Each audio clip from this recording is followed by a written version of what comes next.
Budget বাস্তবায়নের হারে সন্তুষ্ট অর্থমন্ত্রী জানালেন তার দেয়া ৬টি বাজেট বাস্তবায়ন হয়েছে ৯৫% উপরে। এবারের বাজেট বাস্তবায়ন নিয়ে তেমনটাই আশা অর্থমন্ত্রীর। বললেন বাস্তবায়ন আর প্রত্যাশার মধ্যে ফারাক কিছুটা থাকবেই। সমালোচনার জবাবে যমুনা টেলিভিশনকে বললেন জনপ্রত্যাশা পূরণে চাপ প্রয়োগে তার আস্থা নেই। এটা গণতান্ত্রিক সরকার, কোনো ডান্ডা সরকার নয়। মাননীয় অর্থমন্ত্রী, আপনি বাজেট উপস্থাপন করুন। 2009 সালের আগে গণতান্ত্রিক সরকারগুলোর সময় 90%-এর উপর বাজেট বাস্তবায়ন হয়নি।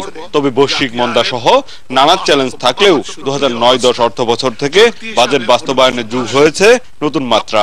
এ সময় থেকে বাস্তবায়নের হার 90%-এর উপরে। এ নিয়ে গর্বও করেন অর্থমন্ত্রী আবুল মাল আব্দুল মুহিত। আমাদের আগে বাজেটের পারফরমেন্স খুব খারাপ হয়ে গিয়েছিল। It never reached 90%. It was always less than 90%. তো সেখান থেকে আমার এভারেজ 95% is very good. অর্থমন্ত্রী বললেন বাজেটে বিবর্তন এসেছে, তবে সামগ্রিক বিষয় বিবেচনায় নিতে পর্যালোচনা করতে হবে বাংলাদেশের সব বাজেট। মির্জা আজিজ যেটা নিয়ে হইচই করে একেবারে খামাকা হইচই। এস্টিমেট অ্যান্ড অ্যাকচুয়াল পারফরমেন্সে একটা গ্যাপ থাকে। You should look at the average performance from 1972 to 2015, and that would be a proper judgment. তিনি বলেন গণতান্ত্রিক সরকার জনগণের প্রত্যাশা পূরণে চাপ প্রয়োগ করে না। তারা নিজেরা in their way যেটা পারসিভ করেছে জনগণ, but the advantage they had was in the implementation. সেখানে মিলিটারি ডান্ডা সেটা কাজে লাগে। তাদের চিন্তাভাবনা আমি বলবো এটা তারাই করেছে, সুতরাং এটা নিয়ে আমি কোনো অন্যায় কিছু দেখি না। বিকজ তারা এই দেশের মানুষ, তারাও দেশপ্রেমিক।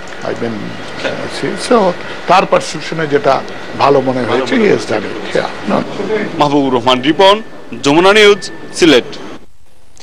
জেলা পর্যায়ে উন্নয়ন কর্মকাণ্ডে গতি আনতে সরকার টাঙ্গাইল দিয়ে শুরু করে জেলা বাজেট।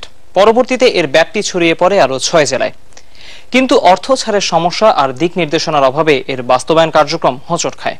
এমন বাস্তবতায় আগামীতে জেলা বাজেট থাকবে কিনা তা নিয়ে চিন্তা ভাবনা চলছে সরকারের।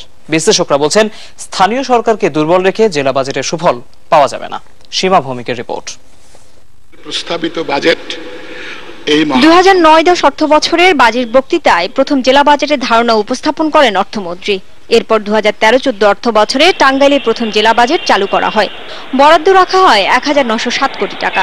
এর পরের অর্থ বছরেও বরাদ্দ দেওয়া হয়েছে, কিন্তু জেলা বাজেটের সুফল কি তার স্পষ্ট ধারণা পাননি টাঙ্গাইলবাসী। কাগজ কলমে অর্থের বরাদ্দ থাকলেও প্রকল্প বাস্তবায়নের তথ্য নেই টাঙ্গাইলের এই জনপ্রতিনিধির কাছে।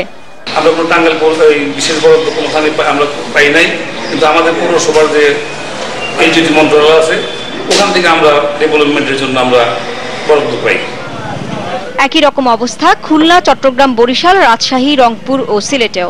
এজন্য বাজেট কাঠামোতে সংস্কার জরুরি বলে মনে করেন বিশ্লেষকরা।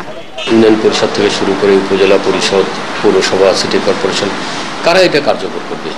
এই কাঠামোগত জায়গাগুলোকে আমি যদি আগে সুবিন্যস্ত না করি, তাহলে আমি একটা ঘোষণা দিলাম জেলা বাজেট কিংবা জাতীয় বাজেটের অংশ হিসেবে জেলা বাজেট, এটা কার্যকর হওয়ার কোনো সুযোগই নেই। বিশেষজ্ঞরা বলছেন জেলা বাজেট প্রত্যাশিত উন্নয়নের আকাঙ্ক্ষা পূরণ করতে পারেনি। তাদের অভিমত, স্থানীয় সরকারকে অগ্রাধিকার না দিলে জেলা বাজেট বাস্তবায়ন সম্ভব নয়। তৃণমূল পর্যায় থেকে বাজেটের ভাবনা উঠে আসবে, এই ধরনের যেই একটা র্যাডিক্যাল চেঞ্জ দরকার ছিল সরকারি চিন্তা ভাবনায় বা ব্যুরোক্রেটিক চিন্তা ভাবনায়, সেই চিন্তা ভাবনা তো সরকারের ভিতর আসেনি। সরকারের নীতি নির্ধারকরাও মনে করেন জেলা বাজেট বাস্তবায়নের জন্য এখনো সঠিক অবকাঠামো তৈরি হয়নি। আমরা জেলা বাজেট বলতে যা বুঝি, বাজেট একটা সুনির্দিষ্ট ডকুমেন্ট, সুনির্দিষ্ট পরিমাণের অর্থ, সুনির্দিষ্ট খাত, সুনির্দিষ্ট সময়, এইগুলোর কোনো কিছু এখানে নেই। আমি মনে করি এটা চিন্তা হিসেবে ভালো, ধারণা হিসেবে খুবই চমৎকার, তো এটা এখনো অনেক দূর বাকি আছে। জেলা বাজেট তদারকির জন্য নেই কোনো সমন্বিত সরকারি প্রতিষ্ঠান।